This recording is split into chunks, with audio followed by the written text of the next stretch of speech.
Hello, my name is David Bryan, and this is Curiosity Invited, a podcast inspired by endless curiosity. Tune in for an open-minded conversation about interesting and important things. Well, hello everybody. Welcome to Curiosity Invited. My name is David Bryan, and I have the great privilege and I know fun of speaking with Lina Acosta Sandaal. Hope I said that correctly, Lina. Yes. And I should, as I sometimes do, say truth in advertising. Lina and I know each other from a relationship that I've worked with her husband for years, or I did in the past, and so I know Lina for, oh my God, it must be over 20 years, some sort. So might be more. I'm not that old. You might be that old, but I'm not that old. So, and thank you, Lina. Thank you, Lina, for being willing to speak on camera. And I look forward to our conversation. But first, let me just do this thing, which is, it's not a commercial. It is, so Lina Acosta Sandaal has a master's in, what's your master's in? Clinical psychology. Clinical psychology. And she's a licensed marriage and family therapist. She's a psychotherapist, a development expert, a writer, founder of Stop Parenting Alone, and you'll see in the description the website, the URL for that. Stop Parenting Alone. It's a parent education and consulting program in Miami, Florida, but she does stuff online just in case. She's a writer on social emotional learning for Macmillan Education, a human development expert for Telemundo national broadcasts, and consultant for MomsRising, an advocacy group for family rights in our nation's capital. Her mission is, I love this line. Her mission is for all parents to fall in love with their parenting journey. Are you in love with your parenting journey? Most days. Some days I wonder, what did I get myself into? So Stop Parenting Alone. When did you start that? It opened in 2012, January 2012. And, and that's why we left Los Angeles and we left you, David. Yeah. And the thought process behind it was, to be able to be part of prevention rather than intervention. Up until that point in my work as a psychotherapist, I found myself intervening when there was problems, which is fine. That's what a lot of my colleagues do. Sure. But, I got my master's as a second career. So I got my master's while I had a 2-year-old and a pregnant belly. Right. So I tended to look at everything that I was learning through the lens of development. And all of a sudden it dawned on me, it was like, parents need to know this. Like, we can avoid so many problems, right, if we just get the first 5 years right. So that was the whole thought process behind it. I wanted to be a place where parents got information so they can make the right choices for their children. T. Barry Brazelton, which is like the pediatrician of the United States, used to say that parents are the experts of their children. And I believe that. Right. So Stop Parenting Alone is the answer to that. I want to be the person that gives you the information so you can make the right choices for you and your family. And you just said the first 5 years. So is that primarily the focus of your work, that parents who are parenting during their early years of their kids' growth? That was my initial plan. Yeah. And then I started growing up with the parents. And their babies. As a parent, your kids started growing up, and right. So my parenting journey started changing, and in the end, today I work from 0 all the way to 25. One of my favorite workshops that I do locally in a school, and that's the only workshop actually that the school wants me to come do, is Empty Nest. And I just kind of really thinking about what happens when they leave and now you have adult children. I love that conversation. Yeah, because a lot of parents mess up. Like they send their kids off to college and then they come home and visit and then they're having fights about how to manage it. And I was like, did you forget that they were just like minding their own hours for like 6 months? Like, Yeah. so no, I do all ages. But when we began, it was the first 5 It was years. for primarily young kids. Yeah. Mhm. And so stop parenting alone.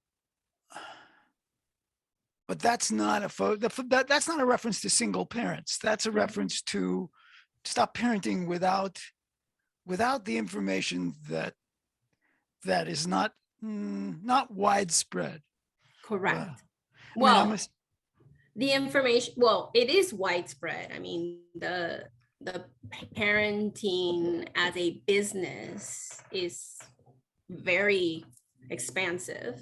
right. It's just that a lot of it is based on anecdotes and cultural myths and beliefs rather than development and brain science and all the good things that we are lucky enough to know now, right? We didn't know that prior to the 90s. Is it like so one of the things that emerged, that became clear as people learn more and more about teacher education and how to be a teacher is that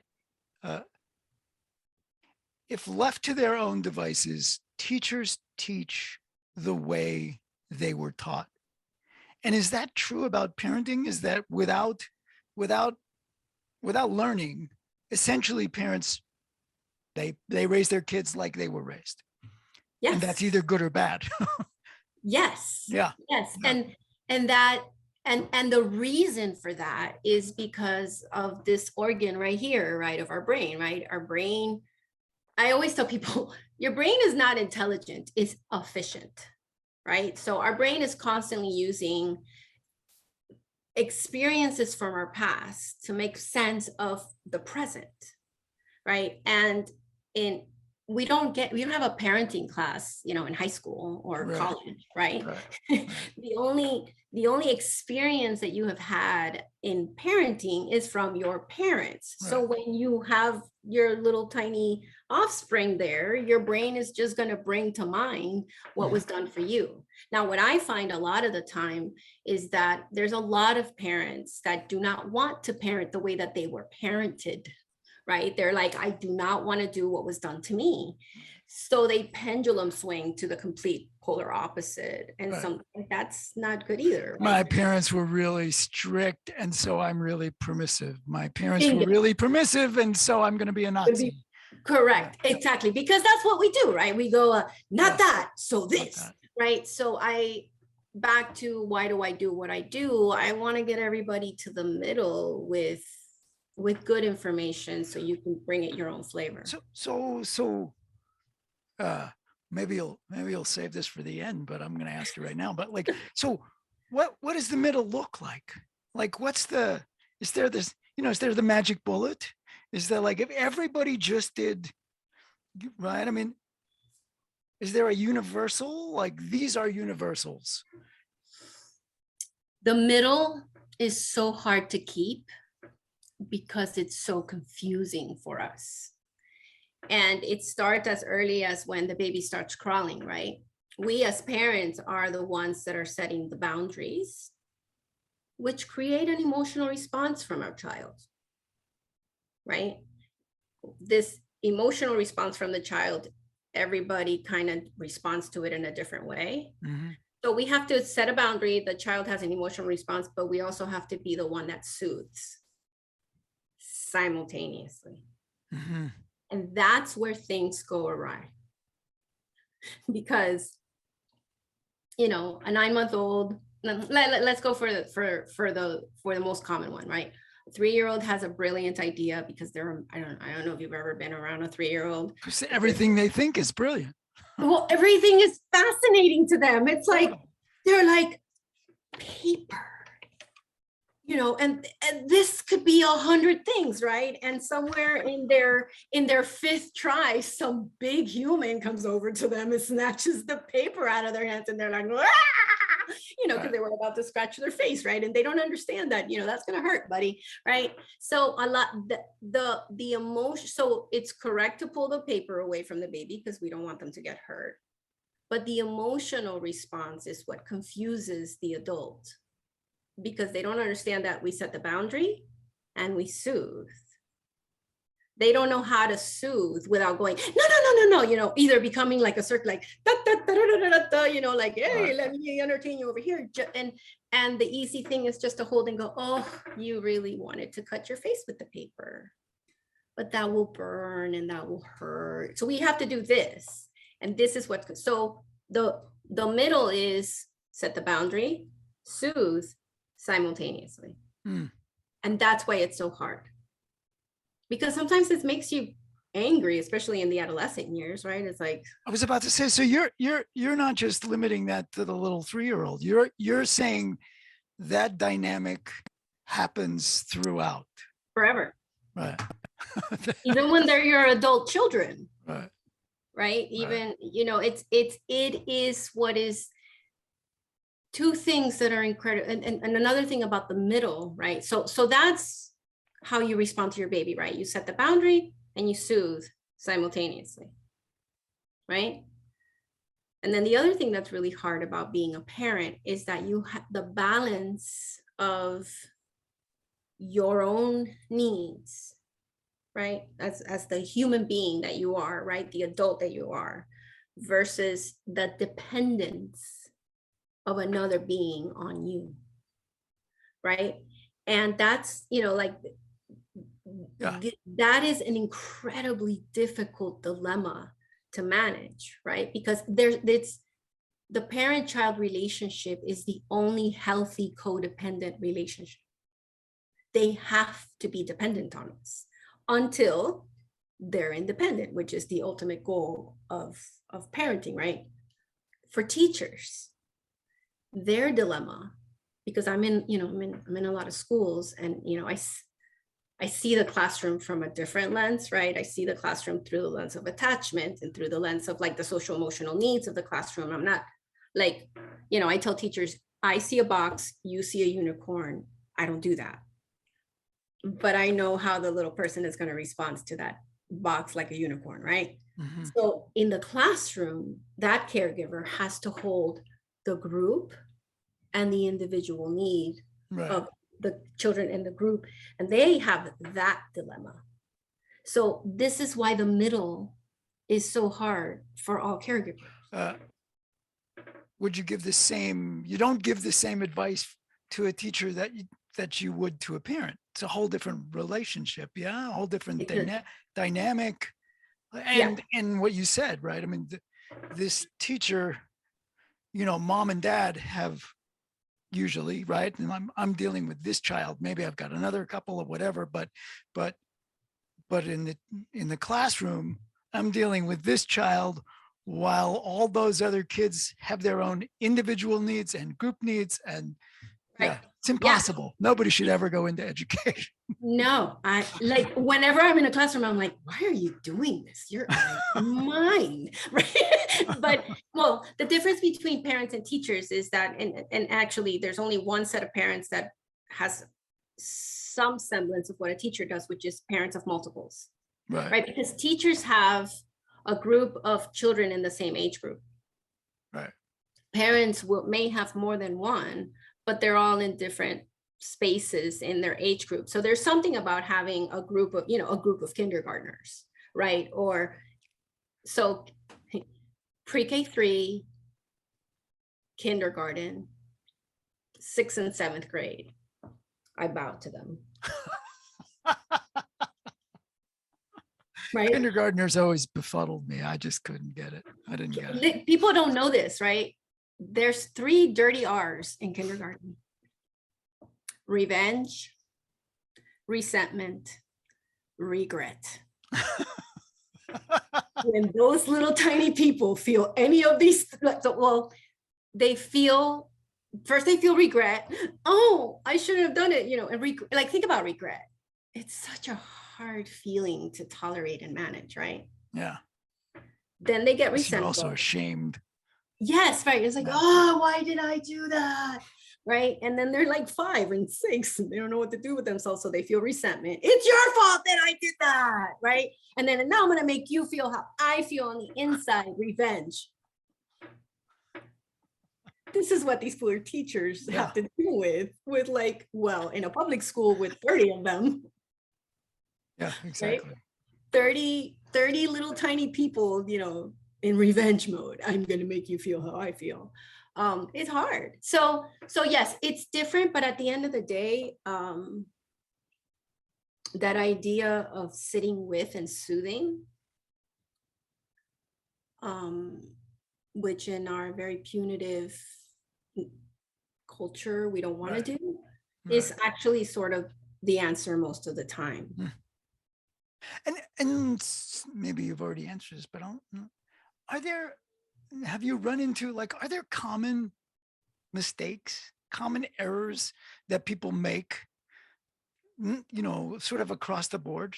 Like a lot of people do these things, and that, geez, if you could just tweak it that way, that would be so much better.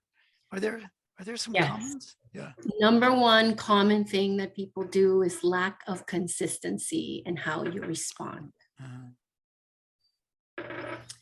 So yeah, I can imagine anybody who's watching this is just like that. Oh yeah. Right. And because your consistency in how you respond to a boundary that you've set for the adult, back to the dilemma of, you know, how do I take care of my individual needs while I have this dependent creature, right? Or for a teacher, how do I take care of the group when I have this individual child that makes my classroom of 12 feel like a classroom of 42? Right. A lot of parents don't understand that. No, right. And when exactly. you have that one child, all of a sudden your classroom of 12 feels like 40 kids. It really does, right? So why they can't stay consistent is not because they're bad human beings, but it's based on your mood. Because sometimes you're just like, oh, here. Right.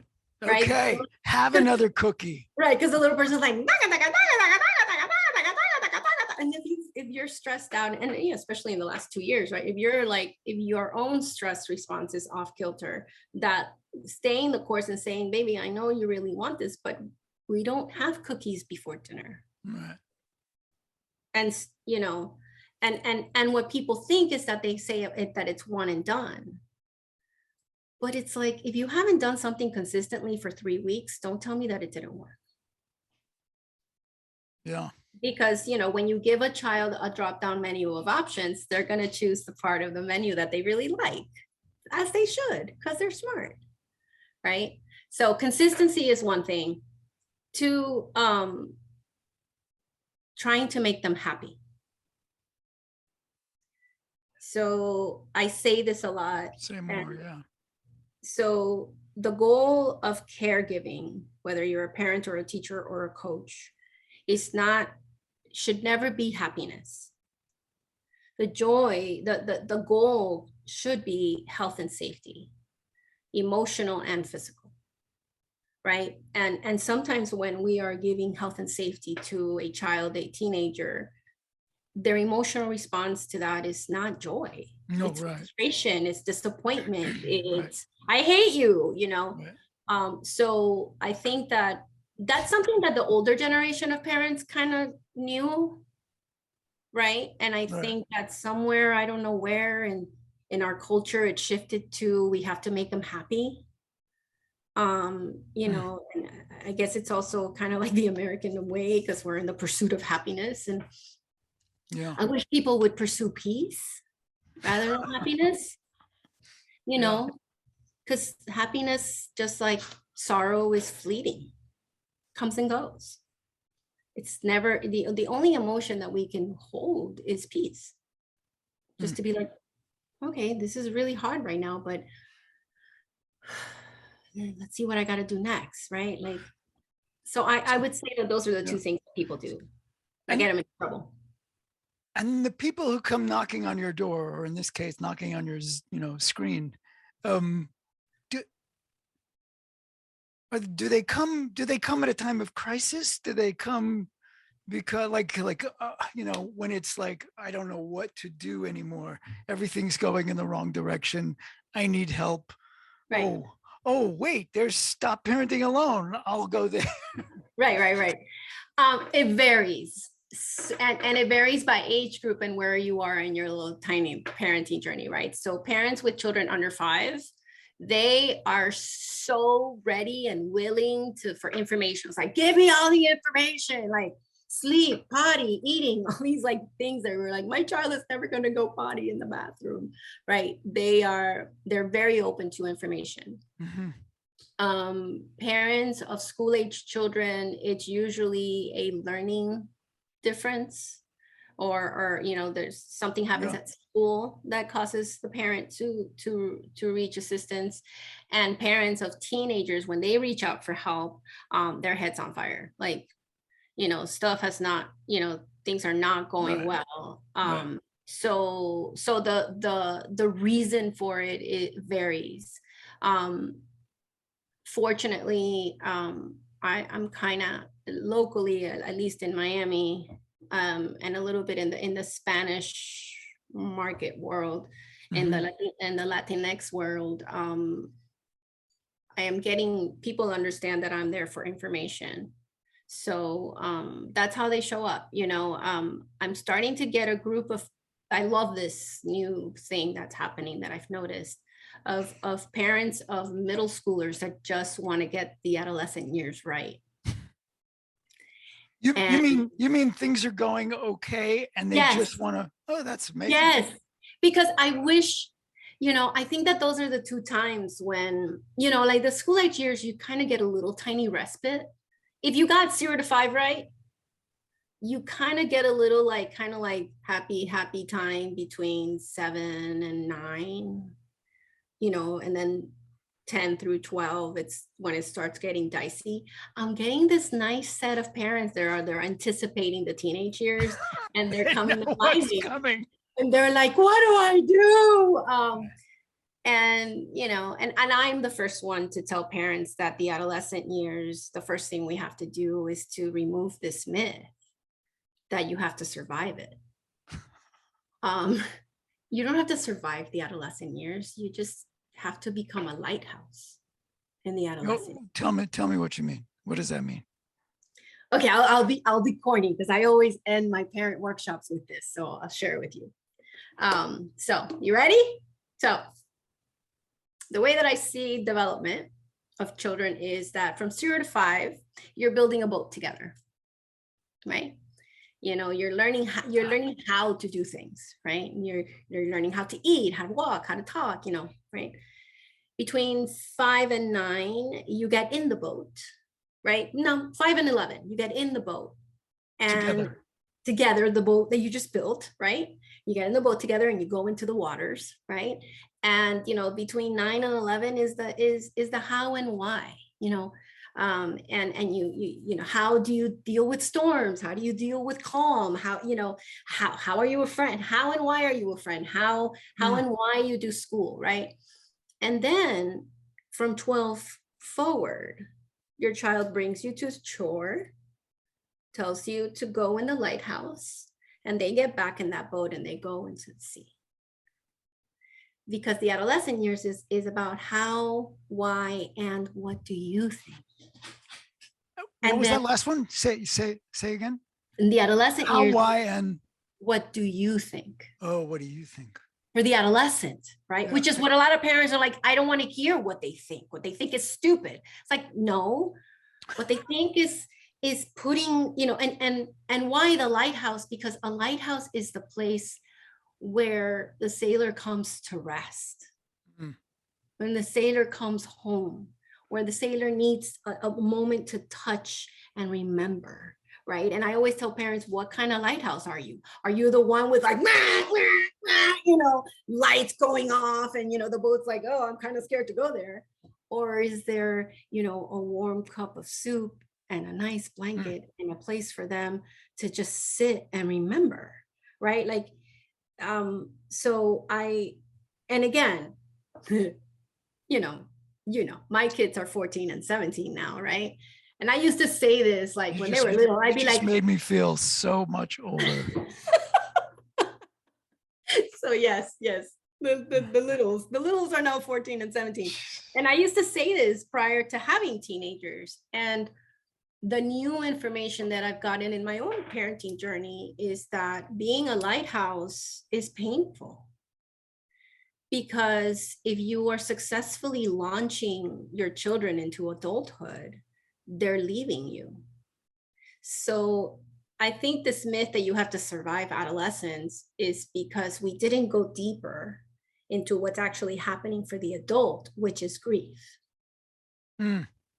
Right. And for the child, they know that they're hurting you, but they're just hurting you by being themselves because they have to watch. Like, that's the whole point, people. The whole point of being a parent is to set off a citizen of the world into the world.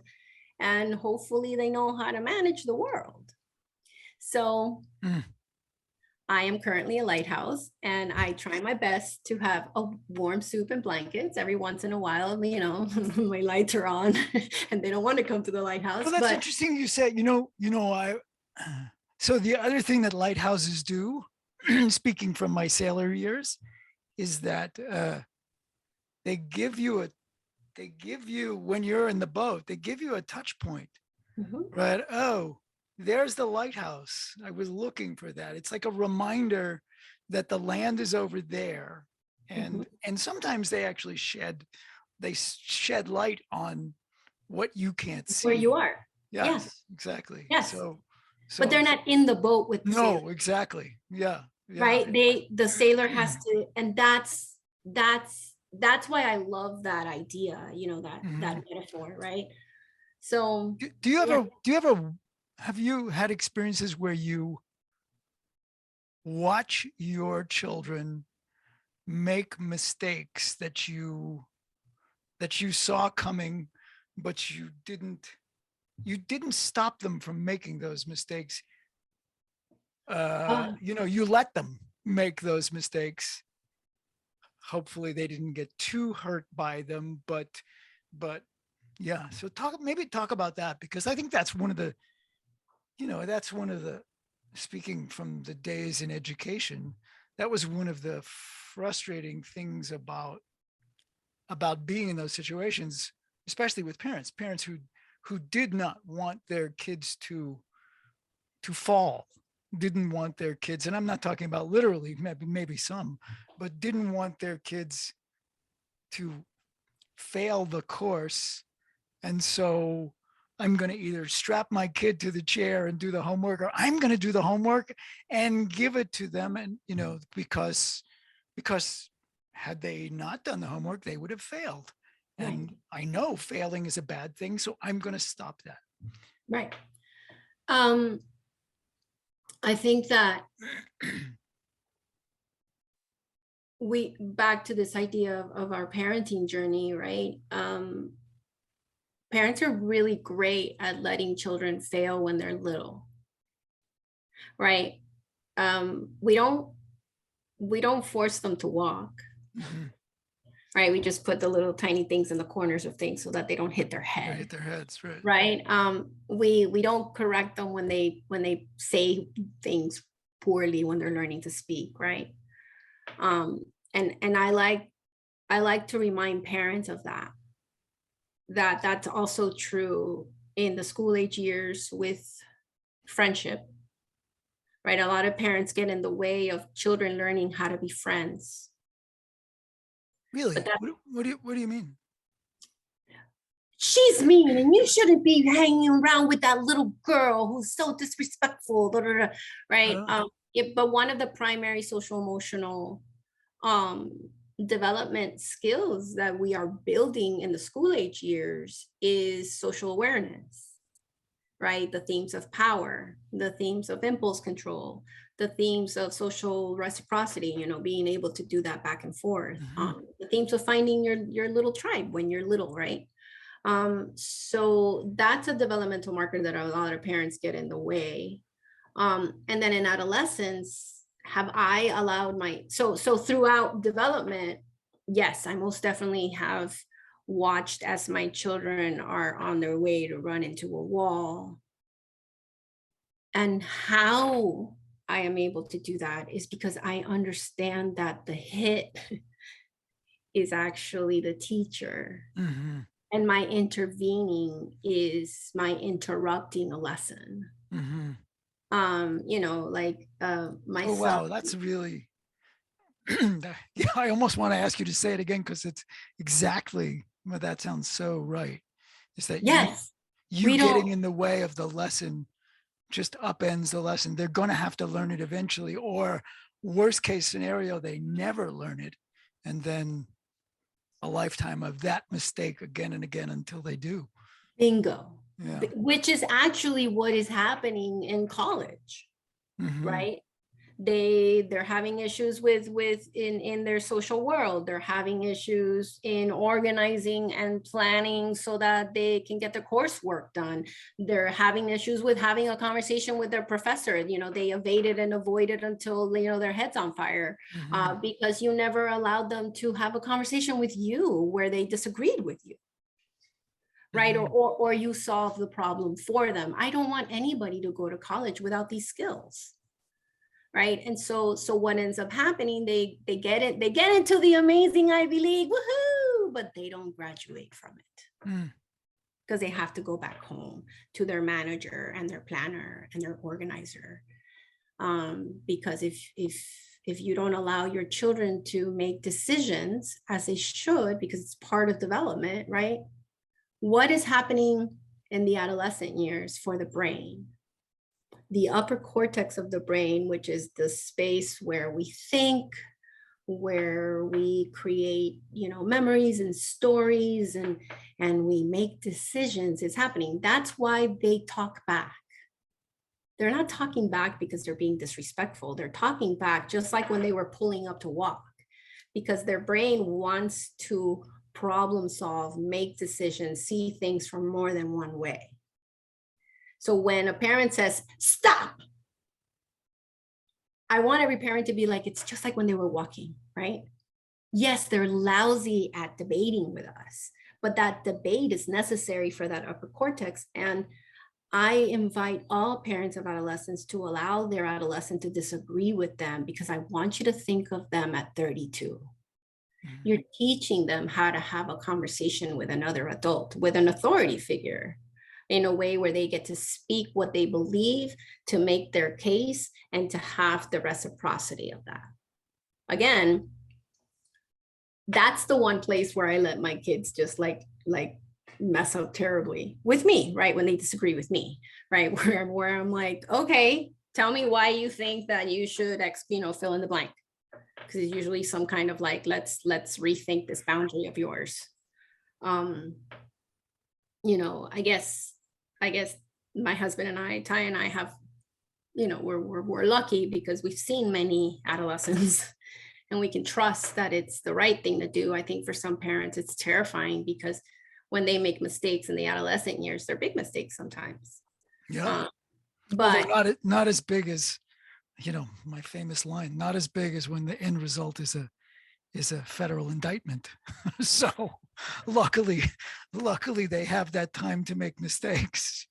And if they're not allowed to make those mistakes, then sometimes they make them when the result is an arrest or yeah. And with my son, because he's the one that's been more prone to making big mistakes, because my daughter's a little more meticulous. She's not typical. The one thing he always would forget his viola. He was playing the viola like in 4th grade, and I wouldn't turn around to pick it up again. I'm like, you forgot it, so you got to tell your teacher. And he did it like 4 times, and then that was it, right? And then or he forgetting, he always would leave things. So that was the big mistake for him. And a lot of parents would have driven back, got in the viola, and dropped it off in the office at school. And it's like, why? Mm-hmm. He's in 5th grade. He can mm-hmm. show up with egg in his face and tell his teacher that he forgot his viola. So little things like, yes. So the answer to your question with a really long answer is yes. Mistakes are necessary. Mistakes build the muscle of problem solving. Mistakes build the muscle of tolerating disappointment. Mm. Mistakes build the muscle of tolerating, frustration. There was a book, actually a pair of books years back, written by a woman whose name, will I remember it? Yes, I think it was Wendy Mogul. And she wrote a book years ago called something like The Blessing of a Skinned Knee. Oh, And that's then great. it was great. It was a great title. I don't recall if the book was great, but I think it was. And, There's and a The great Blessing of a book. B minus Oh, is yes, another one. yes, yes. There's another book that I absolutely love, and I like teachers and parents to read, which is called The Gifts of Failure by her last name is Leahy. She's an educator, but it's a great book, just making the and her both as a teacher and as writing from the point of view of a teacher and a parent, just telling on herself, right? It was like, I could never do this, so The Gifts of Failure, if you have a 10-year-old, buy it as a planning ahead for the like to me, I think that the time to really kind of let go and let loose and allow them to just, make a lot of mistakes is between 10 and 15, right? The middle school years are the best years to just let them, turn in the paper late, to get the F in the science report because they didn't tell you on time that you had to go get the supplies. Like that's the time, because we don't want them to do that in high school. Right. Right. But people hold on too long. Yeah. So it occurred to me, your work, so much of your work is in social emotional learning, and you live in a state that has recently, or at least the governor, and I suspect more than the governor, has come out in a vigorous way against the idea of social emotional learning. That somehow it's a creeping, it's a way for the left to do something to the right. So like, what is that? Do you feel the tension there, and has it had any effect on your business, or is that just coming out of the mouth of the governor and certain prominent people? I don't feel it in my day-to-day work. However, the state and also in the school districts that I kind of have, predominant parents that are in those districts, which is West Palm, Broward, and Miami-Dade County, right? Those school boards are kind of not gonna follow so much, Mm-hmm. but if it keeps happening, the funding is going to Sure. decrease Right. for social emotional learning. So I think that we still hold tight to this idea that brain science has already kind of debunked time and again, but the science doesn't necessarily kind of No. go hand in hand with Right. culture, which is that a child has to feel bad to learn a lesson. Right. Or this concept of rewards and consequences that is so rampant in our society, which we know brain wise is not true, right? The minute a child feels bad, they defend, right? So they stop learning, and the minute we sit with and say, hey, whoa, then they can learn a lesson, then they can move further, which is, I think that's the simplest form of thinking about social emotional learning, right? So I think that it's coming. I think that the restrictions and the laws that they are placing inevitably, is coming down the pipe. Maybe not this school year, but next school year, because at the end of the day, funding is everything in the public school system. Sure. Yeah. But today it hasn't touched. But what's so interesting is that it doesn't match what the parents want, right? The parents want, even the most conservative parent, they want their child to be healthy, social, and happy at school, right? So that's why I feel like we have to educate parents, which is what I do, to tell them, well, how do we get healthy, happy, available to learn children, and it's with social emotional learning. So unfortunately, some in the political world are just trying to get votes, and they're saying things that they don't believe, because the funniest thing, and I can't remember the campaign, but his wife, the first lady of the state of Florida, has created a program to help addiction. That's her. Wait, you just vagued out for a second. There was a glitch in the feed. So sorry. She created a program that what? So her, how first ladies tend to have like something that they're working towards. And I forget the name of the campaign, but it's all about addiction. Right. And changing and helping, and it's all about mental health. I mean, I love her campaign. I think it's wonderful. I mean, she's really, because the Panhandle has a big issue with addiction in the state of Florida. It just dawned on me. So you've been doing this, you've been doing what you're doing for quite some time. And there was a change that happened, 2015 and the years after that, and I don't think it stopped.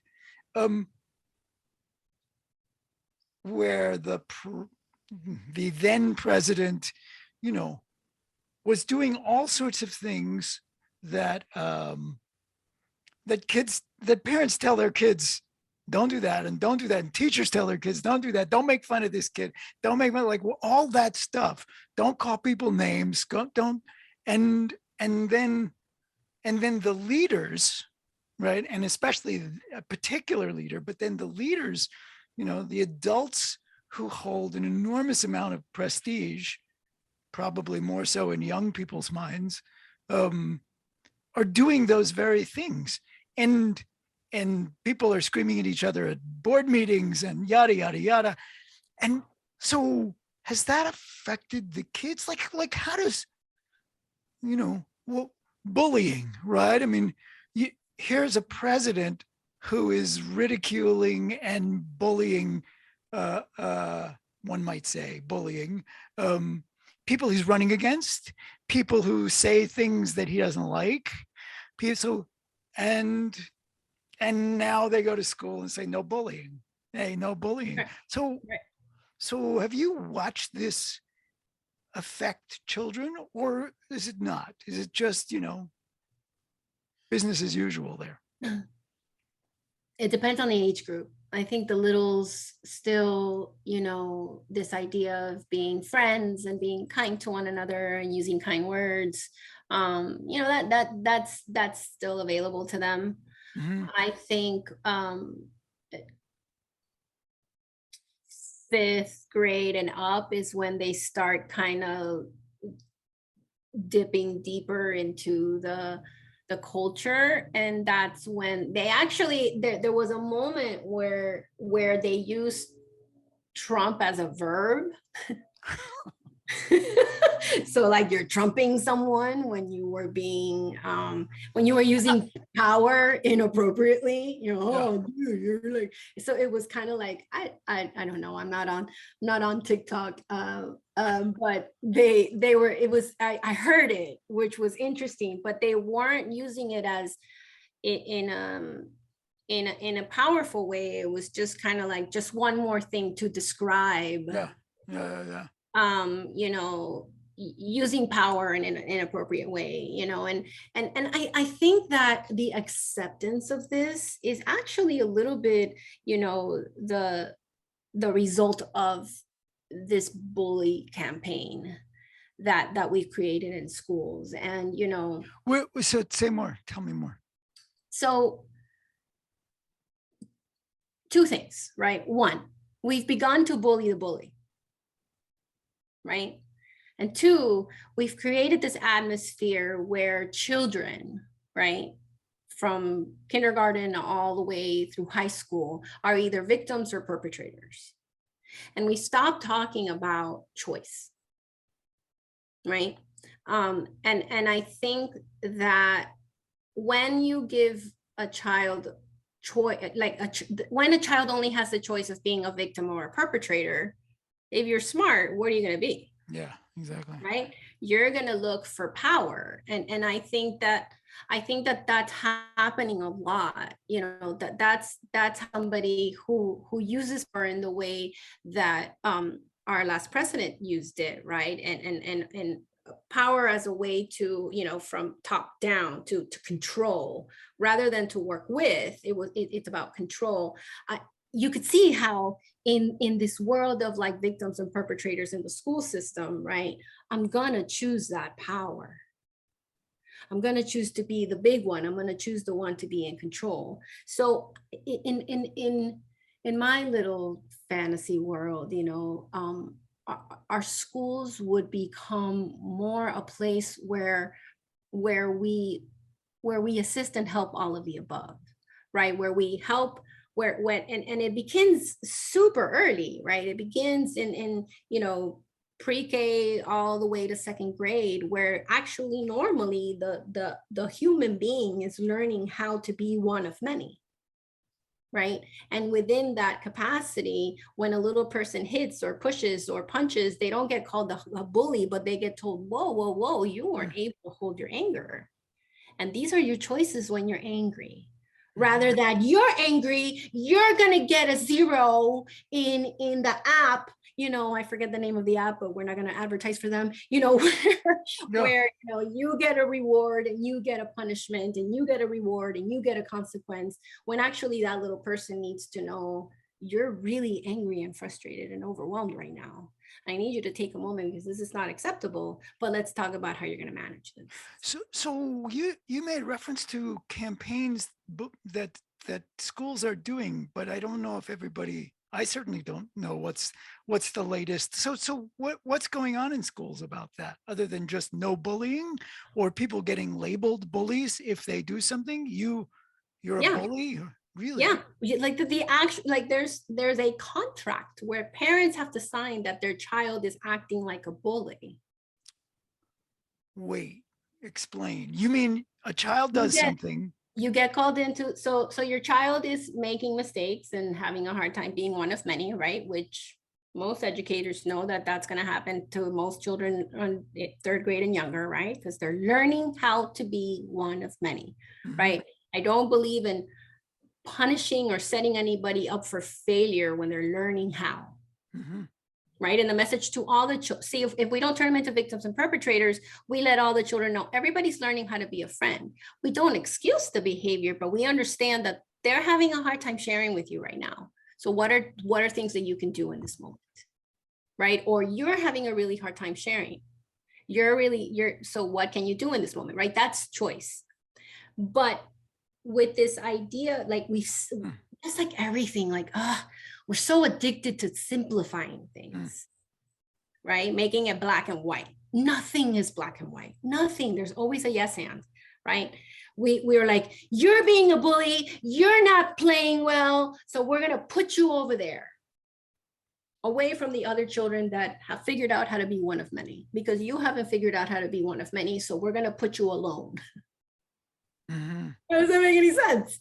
Right? I have to learn with maybe some guidance, right? Maybe for 3 weeks, somebody has to be nearby within earshot to be like, hey, Joaquin, I think you're having a hard time sharing. Let's make a different choice.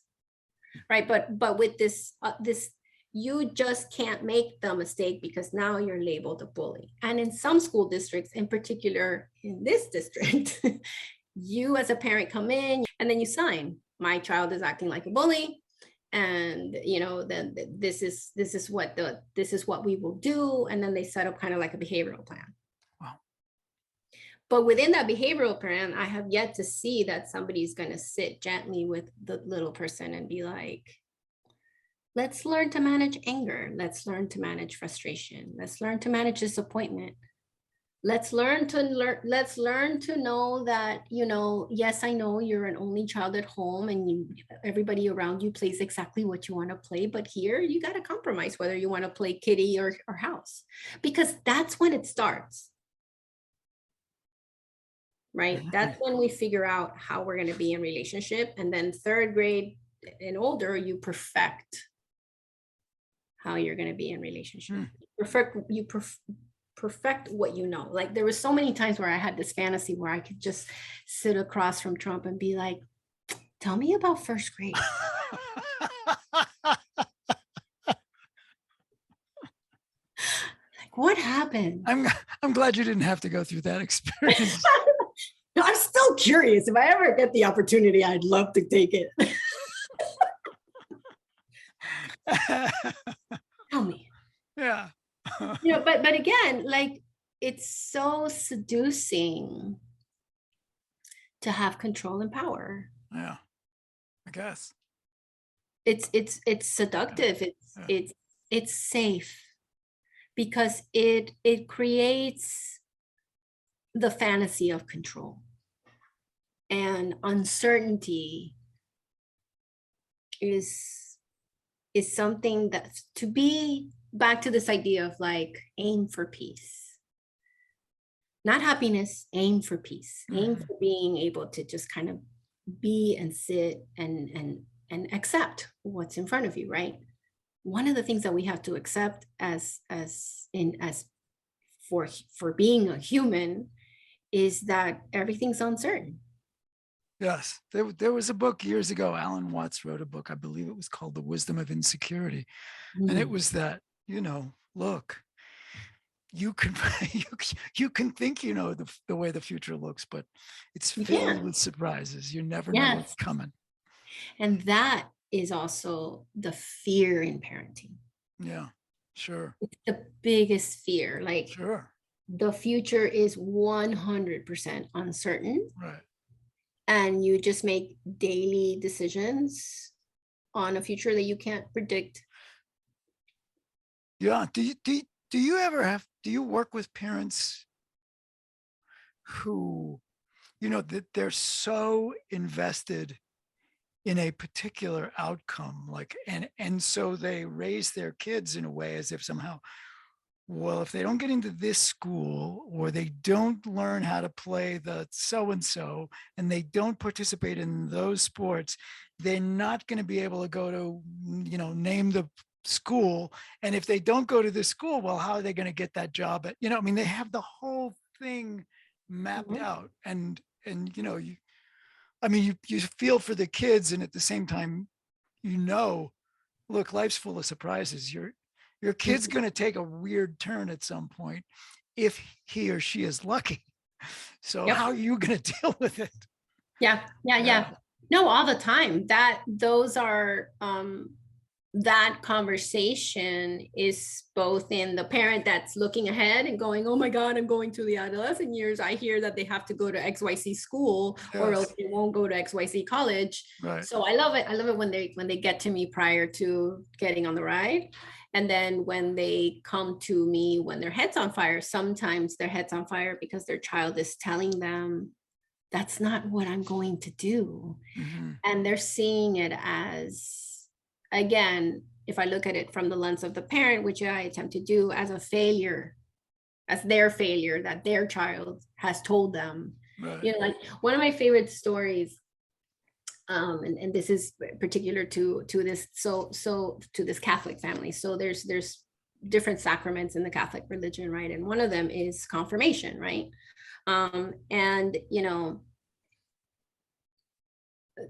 was the most interesting parent consult because they were their child had been in, Catholic school from the moment they were babies, and they had reached the point where they were going to have their confirmation, which is 13 to 14, right?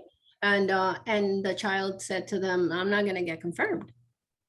So the parents were like, oh my God, and what is happening to our child? And we should have never come to the United States. And, all the, because in Miami, I get a lot of that. I get a lot of parents that move here and then raise bicultural kids, which is incredibly difficult, to raise somebody that's not like you.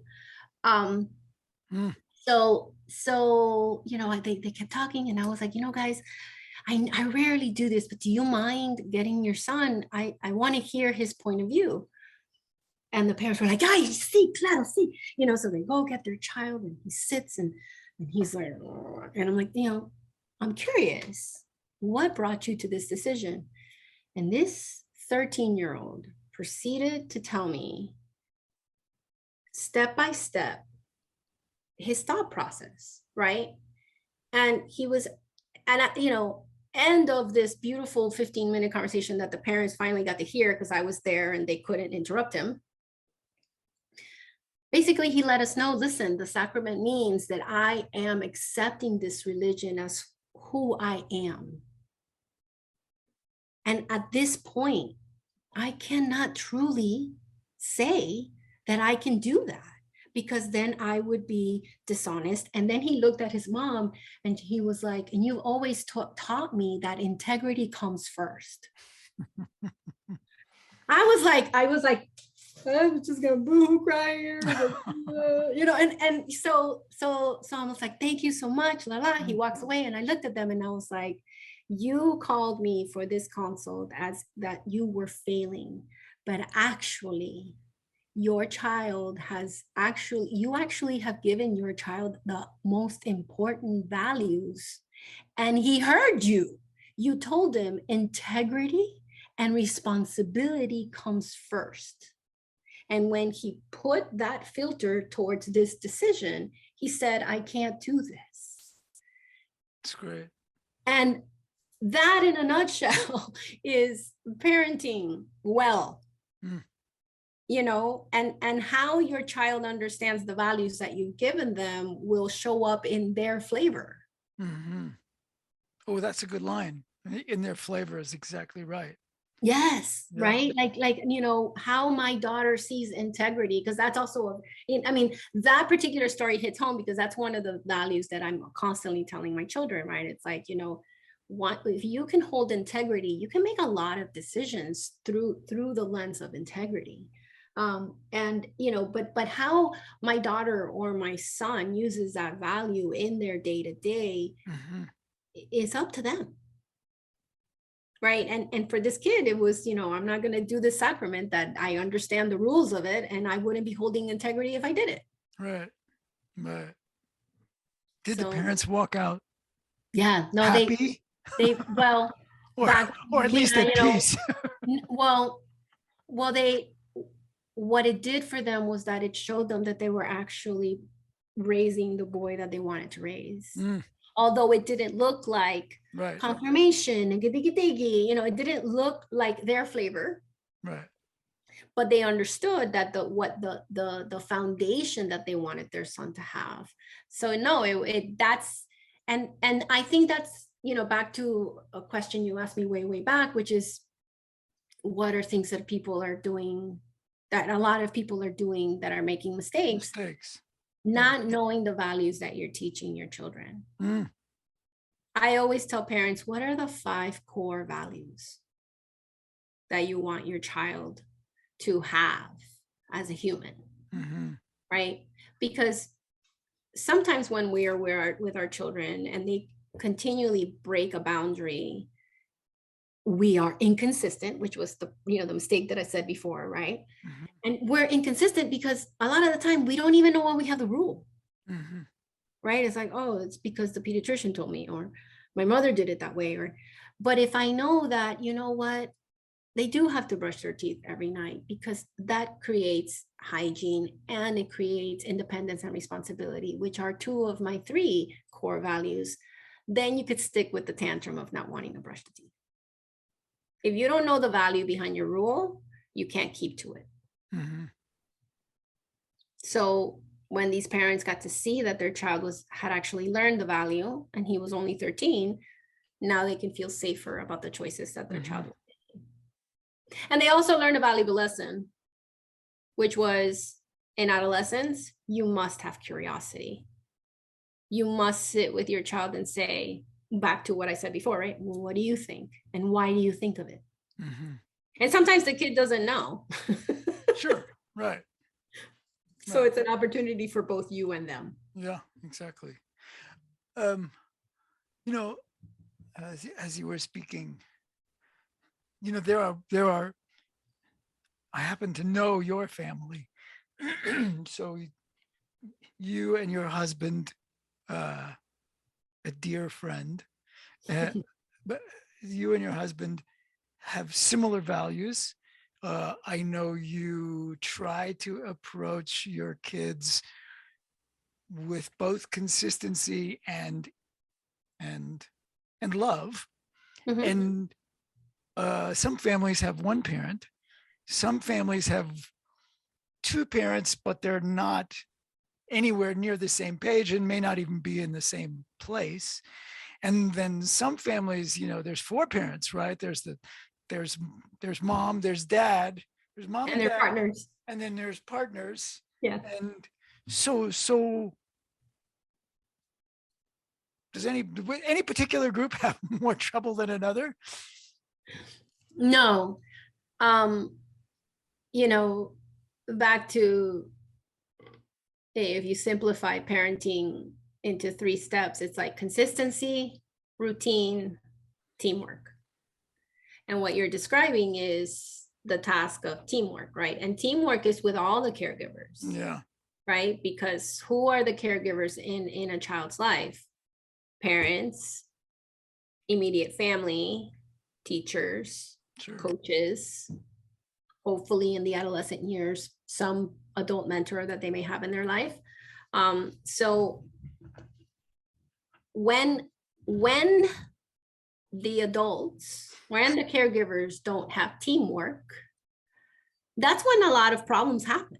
Sure. Right? Back to when they're little, you know, but I always like to say this, when they're little, if their drop down menu of options has a plan A and a plan B, and I'm a little tiny person that's learning to deal with my impulses, I'm going to go with the stuff that makes me, you know, that turns to my reward system in my brain. Like, why would I do anything? Of course I want ice cream for breakfast.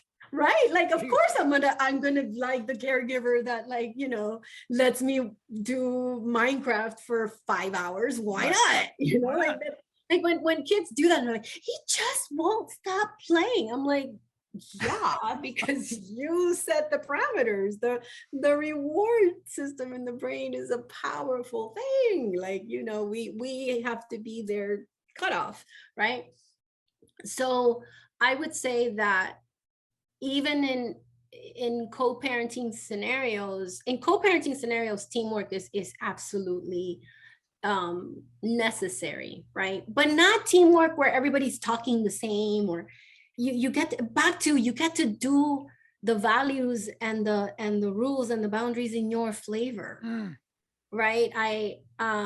You know, so there you know, there's lots of I know I this was true in school. I don't know about the parenting world there, but there were all sorts of programs where they wanted to make sure that everybody used the same language, exactly the same, and it was just like that always seemed nuts to me, right? And almost impossible to make happen unless you created some weird world.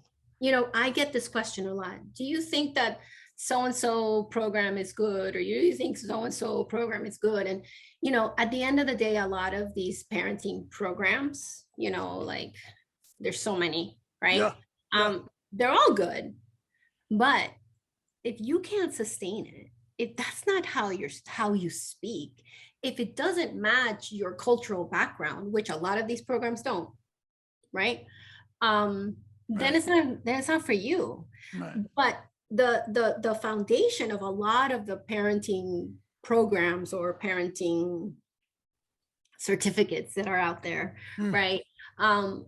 What they do teach is what we know that works for children, which is boundaries and soothing Mhm. simultaneously with consistency and with care. So if you're a sassy Latina like myself and you're like, hey, no, we don't do that. Come here, baby. And then you go, ay, papacito, we remember. Like there's nothing wrong with that, right? Because that's mom. That's how mom Mhm. talks, right? But mom is still setting a boundary and soothing me. Mhm. Mom is still teaching me about, my emotional and my physical health and safety. Mom is still reminding me of the values that she wants me to carry throughout. So yes, I don't believe that, this, XYZ discipline or XYZ parenting program is the end all be all, because anything that a parent can't sustain and can't be consistent with doesn't work. So back to teamwork. Teamwork is more about what are the rules, what are the values, what is the routine. Let's all try to be in the same, just like, well, how do I choose a school? What are the rules? What are the values? Right? How do they consistently follow these things, and do they match your home? If they don't match your home, that's probably not your school. I don't care how beautiful their building is. Mhm. So So, here's an unfair question. Um, when you look back at how you raised your kids, are there mistakes? Are there things you would do differently now? Are there things that you would undo? Are there things that you've learned along the way? Is like, oh man, I wish I knew that. I have failed miserably at helping my children be bilingual. No kidding. Oh my God. I'm shocked. I know, right? Isn't that awful?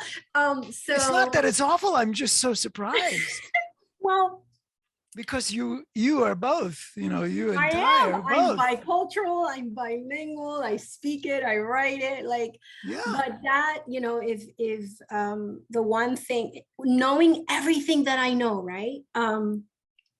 Because on how to raise a bilingual child, I failed miserably at it. And that was one place where I did what I tell parents not to do, which is I wasn't consistent, right? I didn't have the consistency of like, okay, so if you want to raise a bilingual child, that secondary language that's not the primary language is the language that is spoken most in the Right. environment, right? Right. Right. So, and the secondary language is the other one. So in our case, it would have been Spanish, right? We know statistics show that secondary language has to be used 30% of the time.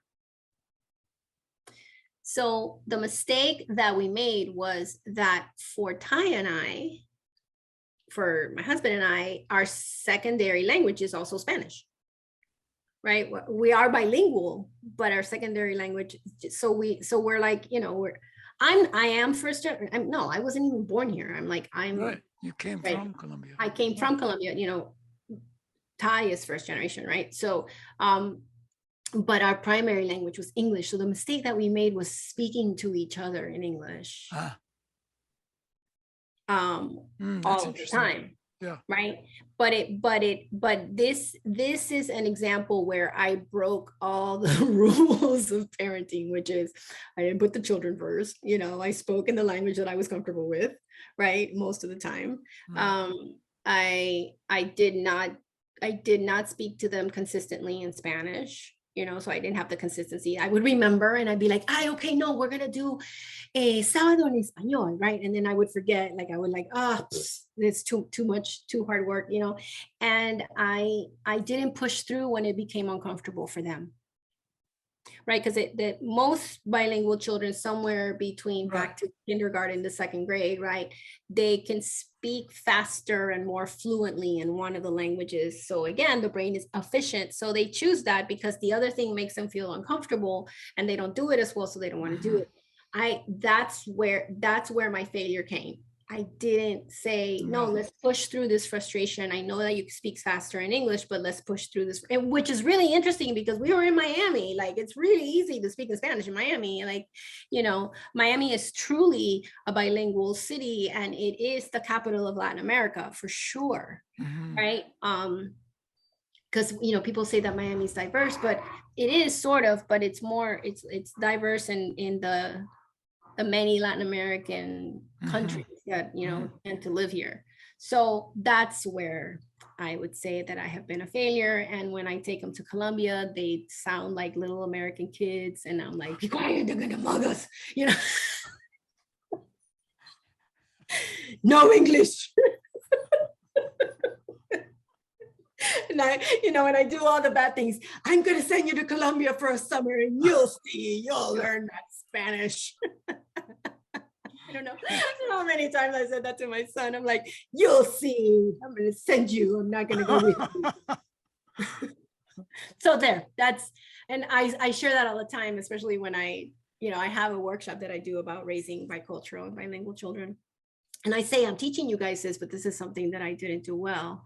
And it was, at the end of the day, I would say it was primarily my comfort. Mm-hmm. And do the kids wish that they had more facility with Spanish? My daughter has taken it upon herself to learn more, and she did Spanish all the way till this year, right? Like, if she does Spanish next year, which she's not going to, she would have been doing AP literature Spanish. So I know she's like, I wish she would have done more. My son, on the other hand, is like in his third year of Japanese and has no interest in anything that has to be Spanish. But he's learning Japanese. So at least, the bilingual aspect of it, or the language aspect of it, is somewhere in there. So I want to ask, well, you can just shut me down and we'll edit it out, but you obviously love your kids. And are there things about them that just piss you off, that, you just wish they hadn't turned out to be that way? Or can you look at them and just, that may not be my flavor, but I'm okay with it?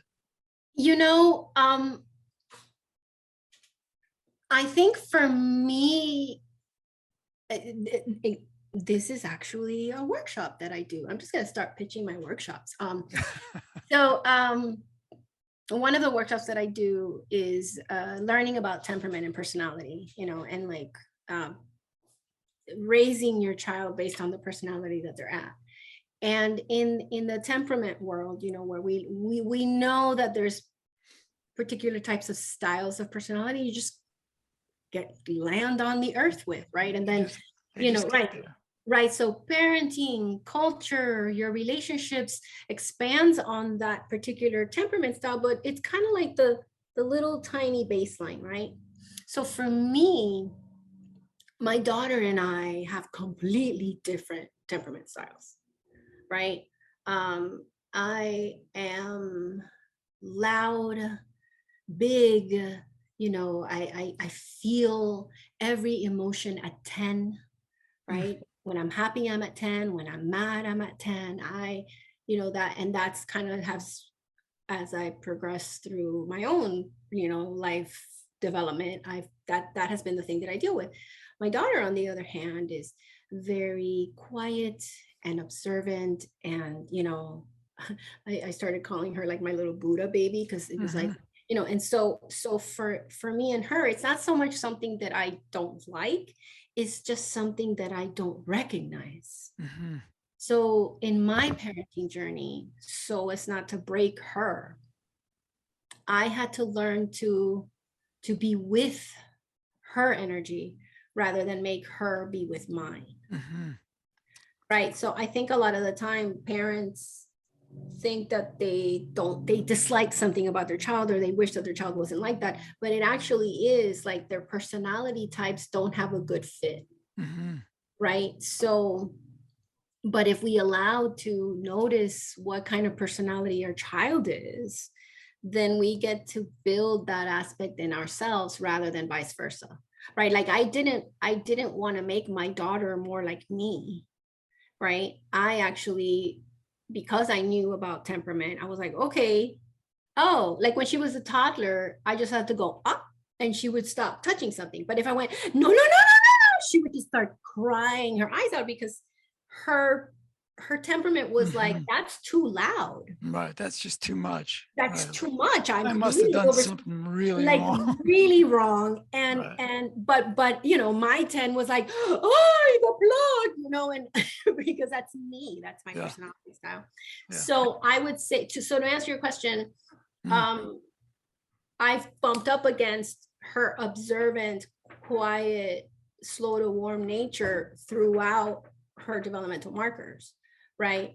Where I have to meticulously go, whoa, this is how you would have handled that situation in a friend group, but let Mhm. me see it through like her lens. Okay, so she's being okay, so she's always been observant, she's always been meticulous, she always kind of thinks things through, and it takes her some time. Is she doing that?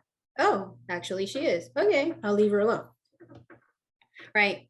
Yeah. So it's less about me not liking it, it's just me not understanding it in my first reaction, because my Right. first reaction is my own personal style, which Right. is different than hers, which is another mistake that parents make. Yes. Actually, what are mistakes that are common? That's one of them. You bet. You have a bad fit with your temperament and their temperament, or Well, you know, yeah. And vice. the assumption is somehow, you know, they'll be like you because, well, they are from you. So of course they'll be like you. Right. Yeah, yeah. So yes. So with my daughter, it has been she is my greatest teacher, Mm. honestly. You know, and you know, Stop Parenting Alone would not exist if I did not become a mother, if I did not become her mother. Mm-hmm. I would have just kept on doing what I was doing if I never became a parent. So it was my journey as a parent that created this work that I do today. And I actually was going to speak to you about that that switch that you made way back when I first met you. You were an actress, Yes. and you know, I don't know how I think you were beginning to get traction in Los Angeles, Mhm. and and then the next thing I knew, you were in school. How'd that happen? How'd that switch come? Where'd that come from? You have any insight into that? Yeah, yeah. I think, you know, I've always been a student of people. uh, I've always wondered what makes people tick, right? So as an adolescent, you know, I tried to make sense of people by reading Many Lives, Many Masters and seeing that it was because of, you know, like I got very like esoteric, you know. I don't know if you know that Brian Weiss, Many Lives, Many Masters. It was like this. I bumped into it years ago. I Yeah, definitely yeah. It never was like read it, but it was yeah, like from the 80s, right? It was like yes, past lives. That's what makes yes, everything happen, right? right. So and it came from, you know, it came from growing up, like you know, adolescent me needed a lot of help, right? You know, you know, Lina of high school really needed Lina the therapist. So I think it's that the drop started there, which makes sense why I started acting, because if you're a very good actor, you try to figure out why the character is doing what they're doing. So in a way, it's kind of like psychology, Mhm. but in the time when I was acting, I liked it, but it didn't kind of fulfill that inquiry that I had, that aspect of me that just wanted like answers. So when I got pregnant and I had Camila, my daughter, I cherished, like I really cherished kind of like being a mother, but I immediately did what 1 in 7 women do, which is I got depressed. Right? 1 in 7 women will suffer a postpartum disorder, whether it's anxiety, depression, OCD. Few of them get psychosis, right? And I had a good group of people around me. One of them was like, Lina, I think this is postpartum. And I ended up with a therapist when, for the first year of Camila's life. That's awesome. That's like best case scenario. Anybody that's listening, it's perfectly normal that you're feeling depressed, anxious, when estrogen and progesterone blow up your brain and then it leaves your brain, it does a number on you. And that happens twice in a woman's life, in pregnancy and in perimenopause and menopause. Those are 2 times when you can have, depression, anxiety, big, mental health scenarios because of estrogen and progesterone, unfortunately.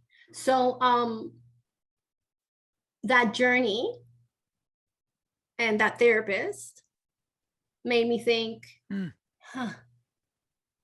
right? And the fear of not being able to be a good parent to my daughter caused me to be like, what can I do?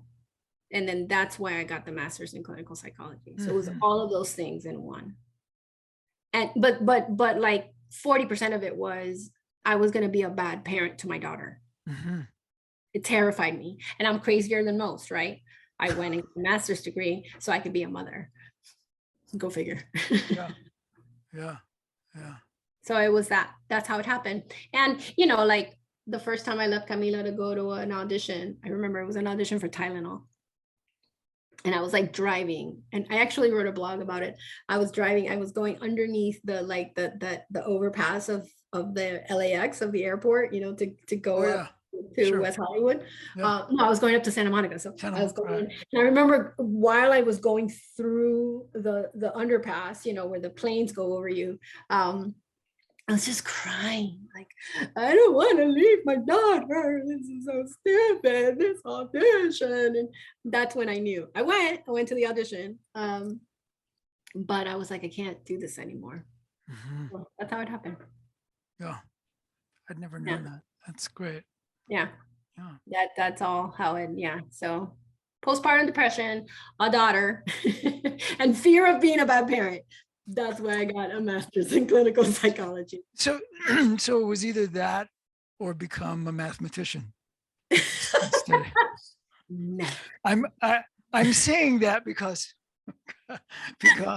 one of the things that when I asked Lina, well, are there things that you don't want to speak about? The one thing she said was, look, I'll speak about anything, but not geometry. So never geometry. So what have we not spoken about that you wish we had? Or what have you not spoken about that you would like an opportunity to say? Is there anything? I think I'll wrap it up with, the one thing that I know that parents need to hear, which is when everything just confuses the bejesus out of you and you really don't know what to do. Remember that quality time is better than quantity of time.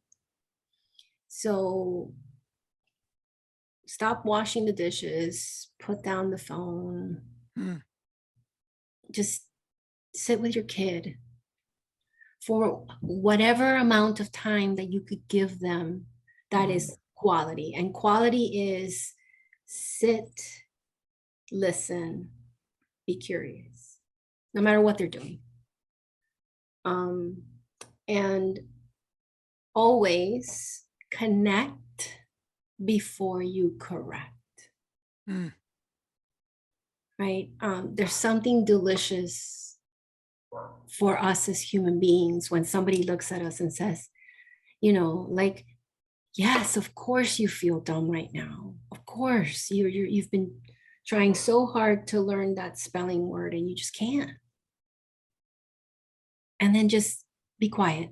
Look at the clock and wait 5 to 9 minutes and just hold your child and kiss him on the forehead and just sit in silence. Mm. Just do that. And then they'll start talking.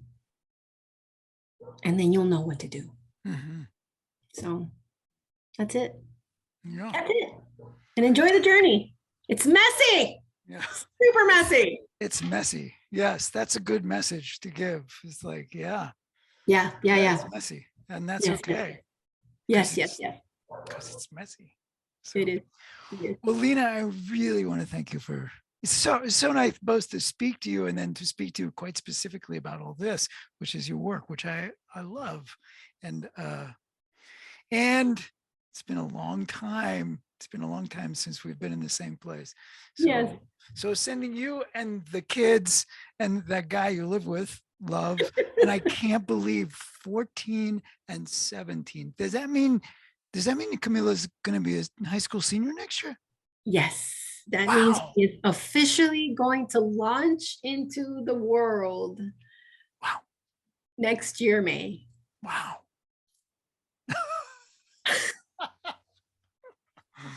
Well, and then the boy will be a freshman in high school. In high school.